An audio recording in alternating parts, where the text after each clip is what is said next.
2024. aasta sügisel läksid Eesti rohumaad soodsates tingimustes talvituma.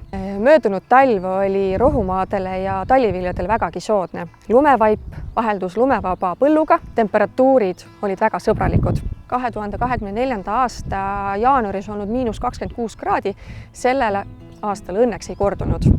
Mis me siis tänasel põllul juba näeme? Et kõrrelised on hästi aktiivsed, hakanud kasvama, kuid ega liblikõielisedki nemast maha ei jää. Kaevasime siit põllult välja mõningad taimed, et vaadata, kui aktiivselt on hakanud nad juba toituma. Valged juured näitavad, et tegelikult toitumine on juba alanud. Mida aga sellisel põllul teha? Lahendus on selleks väetamine. Kui sa ei ole jõudnud väetada teda mineraalväetisega või lägaga, siis kindlasti tasub seda nüüd teha. Liblikõielised tahavad saada kevadel algatuseks 20–30 kilogrammi hektarile lämmastikku. Kõrrelistega on aga teine lugu. Näiteks siinsel põllul turbekõrreliste segus on juhtivaks kultuuriks rookaruhein. Siia võiksid arvestada 80–100 kilo hektarile lämmastikku. Mineraalväetiste puhul võid kasutada näiteks NPK ehk liitväetist või siis monoväetisi. Liblikõieliste rohumaade väetamisel arvestatakse liblikõieliste osakaalu põllus.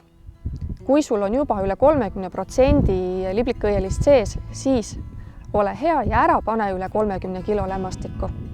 Näiteks Lutserni põllu juures 10 tonni kuivaine saagi arvesta 20–30 kilogrammi lämmastikku, 25 kilogrammi fosforit, 160 kilogrammi kaaliumi ja 35 kilogrammi väävlit. Kõik see aitab sul tagada optimaalsetes tingimustes sinu ootused saagile. Nii aitad sa kaasa enda saagikusele kui ka kvaliteedile. Kuna lutsern on tallamisõrn, siis ei soovitata esimese aasta külvile anda talle läga, et peale teist ja kolmandat niidet juba küll.